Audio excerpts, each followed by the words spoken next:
Briahna, what's on your radar? Well, Sam Bankman-Fried, the now infamous former CEO of crypto exchange FTX, was extradited last night to the United States from the Bahamas, where he'd exchanged his $30 million resort apartment complex for a less glamorous digs in a Bahamian prison cell. As I explained in a radar last week, he's been charged with 8 counts of financial and election fraud stemming from, among other things, disguising customer funds from his hedge fund, Alameda Research, as disguising those funds as legitimate political donations from wealthy co-conspirators. In other words, to avoid donation limits and to obscure the fact that he was stealing customer money to pay politicians, allegedly, he funneled the money through these straw donors. A hugely embarrassing number of high-profile establishment Democrats received this money, from Joe Biden himself to Financial Services Committee Chair Maxine Waters. A huge number of Republicans also received FTX money, at least $24 million via Republican FTX executive Ryan Salame, which all went to GOP candidates this cycle. Now, as he returns to American soil, folks are asking, who gets FTX's and Sam Bankman-Fried's money now? At least whatever they can recover. As I mentioned in last week's radar, some recipients, like newly elected Gen Z Congressman Maxwell Frost, have given their dirty money away to charity. New House Minority Leader Hakeem Jeffries, perpetual congressional candidate Beto O'Rourke, and one-time presidential hopeful Kirsten Gillibrand all returned or redonated millions. Biden, I should note, has not said if he will return the $5 million he received from SBF for his 2020 campaign. Luckily, Bernie Sanders, who eschewed all money from billionaire donors, is one of the few politicians or advocacy groups in this country who doesn't have to start sweating as the news breaks about Sam Bankman-Fried's big financial fraud. But other so-called leftists aren't so lucky. Yes, I'm talking about Sean McElwee, a formerly progressive turned centrist millennial pollster who fooled Democrats across the political spectrum, from Blue Dogs to DSA members, into believing that he had something special on offer. By way of introduction, Sean entered the scene as the guy who pushed "abolish ICE" as a tagline, getting a number of left-leaning Democrats to adopt the call back during the Trump era. The liberal media loved him. Profiles, many of them breathless and overly credulous, appeared in legacy magazines. They focused on the happy hours he would famously throw in cool bars and apartments in cool parts of New York City and D.C., where through sheer force of unwarranted bravado and the support of the always willing media to puff up an otherwise insubstantial hipster wonderkind, he managed to lure such heavy hitters as AOC, Kirsten Gillibrand, and Chuck Schumer to his events.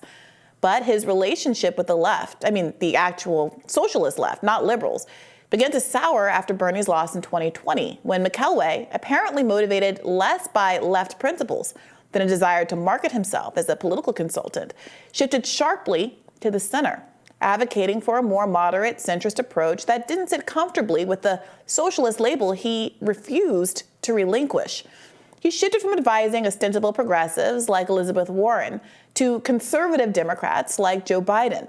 And many on the left have never forgiven him for doing so, while at the same time continuing to pretend to represent the left all over corporate media. You can be a centrist, the argument goes, but don't be a centrist in left clothing. Just own that your values were impermanent at best or opportunistic at worst. At least, that's how the argument goes. But although McElwee's political inconsistencies were perceived as a betrayal to the left, he's now being scrutinized more broadly for a significantly worse transgression: his close relationship with Sam Bankman-Fried and the accusation that they worked together to set up the straw donations that illegally fueled establishment politics. As David Friedlander reported yesterday over at New York Magazine, Sean McElwee formed a lucrative alliance with SBF. Sean was an early effective altruism adherent, a trait that's becoming somewhat of a tell for faux progressive frauds. SBF ostensibly paid McElwee's polling firm, Data for Progress, for polling services. Innocent enough. But according to Friedlander's report, this was about more than two casually dressed young millennial men working together to help the poor and save the world. SBF and his brother had started a nonprofit advocacy organization together aimed at pandemic preparedness, and were supporting candidates that talked about that subject. But many of those candidates also happened to be pro-crypto. According to progressive activist Max Berger, quoted in Freelander's report, quote, "This was not just about directing donations to candidates. This was about Sean running a political strategy designed to shield crypto from government oversight so that crypto billionaires could continue to work to rip off working people." That's what Sam Bankman-Fried was paying Sean McElwee for. Well, let's look at the evidence. Blogger Will Stansel tracked a number of people in the Data for Progress and Effective Altruism universe who gave an unusual amount to SBF-aligned candidates. Unusual because the amounts hit up against the legal limits per candidate, but also because they often amounted to huge sums from individuals whose jobs didn't really indicate that they'd have so much spare change. For example, Elizabeth Edwards Apple, a former New Hampshire State House rep who now works as an independent consultant, gave $61,100 in max donations to SBF-linked candidates and PACs just last cycle. Is she simply a passionate lover of pro-crypto candidates? Or were SBF and Sean McElwee using her as a straw donor to disguise money from Alameda, SBF's hedge fund, that wasn't his to donate? Maxwell Frost, the Gen Z candidate who gave his SBF donation to an LGBTQIA charity after the scandal broke, got the SBF money in the first place after announcing a crypto advisory council for his campaign. And guess who was on that council? Sean McElwee, even though he had no professional experience with cryptocurrency. Here was a guy whose company bragged about not taking corporate clients, siding up with the CEO of one of the biggest corporate players in the country. Former director of analytics for Data for Progress, McElwee's firm, said it was, quote, embarrassing to be associated with him. On the left, we are supposed to be about getting dark money out of politics, he said. If that wasn't enough of a red flag, McElwee very publicly gambled on the outcomes of races his company was polling. In 2020, he bet $20,000 that Biden would win. Conflict of interest much? But it all came back to bite him after an anonymous Twitter account accused him of losing $50,000 betting against Democrats in the midterms. The account admitted to making the numbers up, but that Twitter post did damage to Sean's reputation anyway, causing embarrassment for clients and colleagues alike. It seems it was close enough to the truth to be both plausible and worrying to those involved. And shortly thereafter, FTX went down in flames, taking McElwee down with it. Now, I know there's a lot of confusion about the difference between leftists and liberals, and I don't actually blame the public. Well, there's a great deal of interest in covering the latter, see, e.g., the endless coverage of Sean McElwee. Advocates for genuinely progressive movements that take aim at the corporate bought establishment don't get as much of a hearing in, well, the corporate press. But it should be clear that a leftist, a self-described socialist, should be immediately skeptical of a worldview like effective altruism that sees charity, money given away by billionaires out of the goodness of their hearts, as an adequate substitute for substantial changes to a system that allows people like Sam Bankman-Fried to win billions through fraud and high-stakes gambling in the first place. But here we are. McElwee is now pushed out of Data for Progress, but I'd be surprised to discover he's gone for good. He's apparently calling potential donors about raising money for a new business, doing corporate work as we speak. Go figure.